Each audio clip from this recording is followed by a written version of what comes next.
kepanjangan dari polymerase chain reaction. Jadi ada reaksi berantai wajib pakai polimerase. Kalau ditanya polimerase yang kalian pakai ada di mana kandungannya? Ada di dalam master mix. Gitu. Jadi teknik ini digunakan untuk memperbanyak DNA spesifik. Ada satu single fragmen DNA yang dibutuhkan jadi untuk membuat jutaan atau miliaran kopi. Jadi tergantung siklus semakin banyak maka dia akan terbentuknya juga semakin banyak.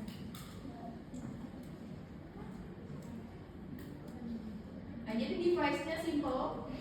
Kalau kita kan lebih kecil lagi ya, tadi itu PCR gradient karena PCR-nya bisa diganti-ganti untuk suhu anilnya.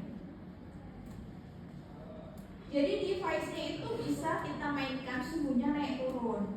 Kalau tadi ada 95 di awal ya 10 menit atau 3 menit, terus 95 berapa detik, terus annealing, terus 72 gitu, jadi dia ada naik turun. Nah tube yang digunakan tube kecil namanya tube PCR. Satu tube ini satu sampel. Nah jadi sampelnya itu mengandung apa aja sih? Kalau di sini ada PCR buffer. PCR buffer itu kalau di tadi kalian itu di dalam master mix. Terus ada DNTP itu di dalam master mix juga. Ada primer 1 atau forward, primer 2 atau reverse. Itu terpisah, tidak di dalam master mix. Terus ada tag DNA polymerase, ini juga di dalam master mix. FGCL2 atau cofactor itu di dalam master mix juga, dan template DNA. Jadi masing-masingnya template DNA itu dia mengandung double helix. Jadi ada sisi yang bisa kita perbanyak dari situ. Sedangkan cofactor itu dia fungsinya untuk bekerja tag polymerase agar maksimal. Sedangkan tag polymerase itu adalah enzim yang dia membantu mempercepat reaksi polimerisasi atau penambahan untai baru dari DNA.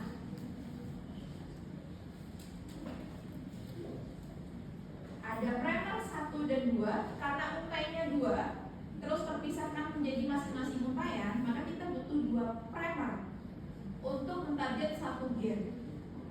Satunya nempel di untaian atas, satunya nempel di untaian bawah. Terus ada DNTP, ini merupakan mix dari nukleotida. Jadi DNTP itu ada deoksi guanin, ada DGTP, ada DCTP, ada DTTP, dan ada satu lagi apa? DATP. Jadi ada adenin, timin, guanin, sitosin.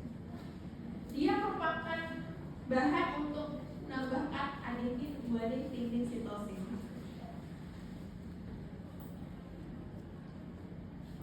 Ada buffer PCR, jadi dia membantu lingkungan agar tag polymerase bekerja secara optimal.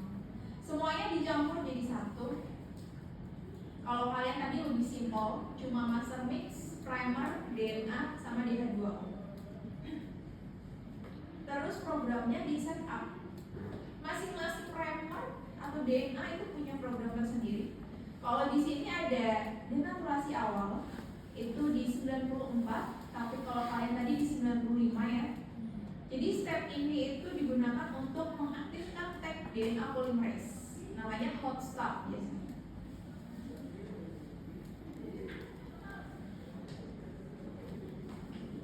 Terus di tahap kedua itu denaturasi. Jadi di 95 kalau di PCR tadi ya selama 30 detik, fungsinya dia memisahkan dari double helix menjadi untai tunggal. Ada step annealing, ini adalah penempelan primer. Kalau di mesin tadi itu ada yang 54, ada yang 59 ya. Ini selama 30 detik. Jadi gambarannya primernya nempel. Kemudian ada ekstensi. Di sini ada fungsi dari tag polymerase dan DNTP untuk nambahin untai baru. Suhunya di 72 derajat Celcius.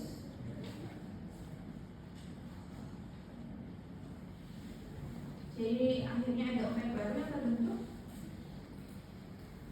Terus ada tahap kelima ya. Tadi di mesin juga ada tahap kelima. Itu artinya butuh diulang lagi ke nomor 2, 3, 4. Jadi siklus utama yang harus diulang di PCR itu adalah siklus denaturasi, annealing, dan ekseksi. Kalau di tadi kita itu 35 siklus, tapi biasanya sekitar 25 sampai 40 tergantung hasil optimasi. Nah, dia nempel akan diperpanjang, nempel akan diperpanjang. Jadi kalau ini di siklus ketiga terbentuk 2 produk yang spesifik ya, yang hanya dia targetnya. Nah, ini semakin banyak siklus akan semakin banyak jumlah DNA.